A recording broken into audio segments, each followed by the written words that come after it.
हम लोग एक क्वेश्चन करेंगे जिसमें आपका यहाँ पे दिख रहा है इक्वेशन में कि दिया हुआ एक सेल रिएक्शन दिया हुआ है और आपका रिडक्शन पोटेंशियल दिया हुआ है।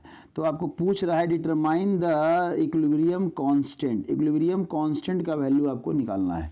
तो यहाँ पे सबसे पहला है कि इक्विलिब्रियम कांस्टेंट है तो इसका फार्मूला लिखना होगा। तो फार्मूला आपका इक्विलिब्रियम कांस्टेंट का जो फार्मूला होता है वो होता है delta G standard is equal to, relation जो होता है ऑलरेडी ये वीडियो बना हुआ है, आप वहाँ भी जाके देख सकते हैं 2.303, ठीक है। आर टी आपका लॉग केसी, क्या होता है लॉग केसी, ठीक है।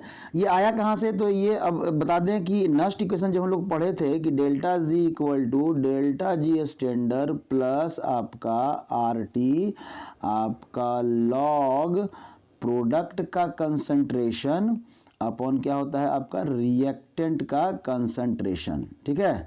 और तब यहाँ से एट इक्विलिब्रियम आपका ये जो पोर्शन हो जाएगा क्या हो जाएगा आपका जीरो, ये पोर्शन आपका क्या हो जाएगा जीरो।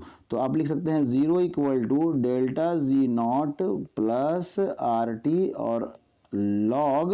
अब इसके बदले क्या लिख सकते हैं, तो हम लोग केसी लिखते हैं, इक्विलिब्रियम पे हम लोग केसी लिखते हैं, ठीक है।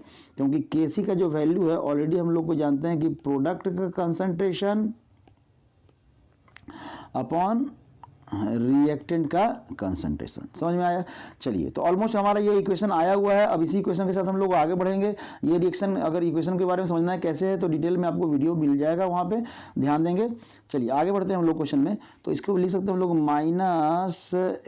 -NF इज इक्वल टू -2.303 आपका आर टी आपका लॉग क्या है आपका केसी।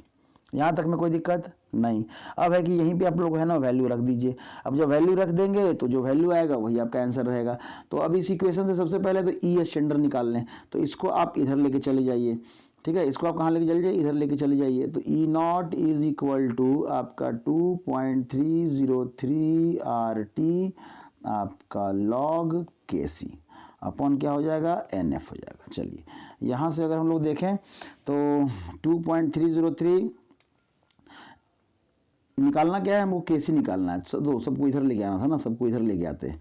चलिए, तो केसी निकालना है तो हम लोग लिख सकते हैं कि log KC is equal to आपका NFE इन अपॉन 2.303 आपका क्या हो जाएगा R इंटू टी, ठीक है। ये नहीं होगा, ये नहीं होगा। चलिए n कितना है तो आपको दिख रहा है इक्वेशन में 2 इलेक्ट्रॉन जो है ना लूज और गेन हो रहा है। तो n हो गया 2 इंटू f कितना है तो f का वैल्यू होता है 96500, ठीक है, इंटू ई स्टैंडर्ड। अब ई स्टैंडर्ड निकालने के लिए आपको यहाँ पे दिया हुआ है।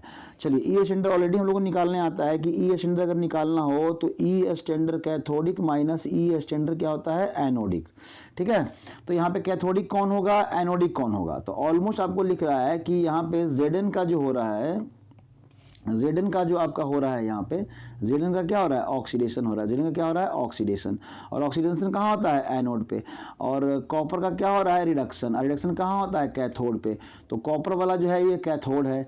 तो आप लिखेंगे, आप यहाँ पे लिखेंगे 0.34 माइनस आप क्या लिखेंगे आपका -0.76। तो ये जो वैल्यू आएगा वो आपका प्लस में 1.1 वोल्ट आएगा, ठीक है। चलिए अब इस वैल्यू को यहाँ पुट कर दीजिए। तो यहाँ यहाँ कितना हो जाएगा 1.1 अपॉन 2.303 इंटू आर का 8.314 इंटू टेम्परेचर आपका 298 केल्विन आपको दिया हुआ, यहाँ पे दिया हुआ है, ठीक है।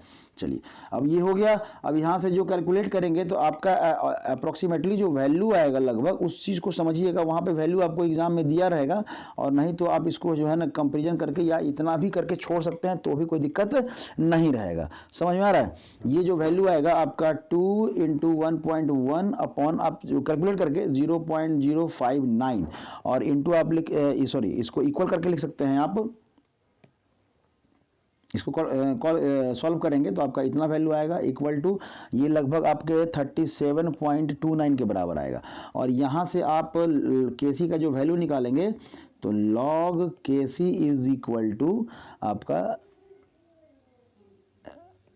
37.29, तब यहाँ पे हम लोग का जो Kc का जो वैल्यू आ जाएगा वो कितना आएगा, तो 1.9 अप्रोक्सीमेटली इंटू 10⁻37। ये वैल्यू कैसे निकला ये ऑलमोस्ट वीडियो में बताया गया है, आप वहाँ से भी जाके देख सकते हैं, ये लंबा है, और नहीं तो ऑलमोस्ट आपका इतना पे भी अगर आप छोड़ दें तो भी आपका आंसर कहा जाएगा। समझ में आ रहा है? एंटी लॉग लेने के लिए आपको टेबल प्रोवाइड रहेगा, बिना टेबल के आप नहीं बना सकते हैं। ठीक है, थैंक यू।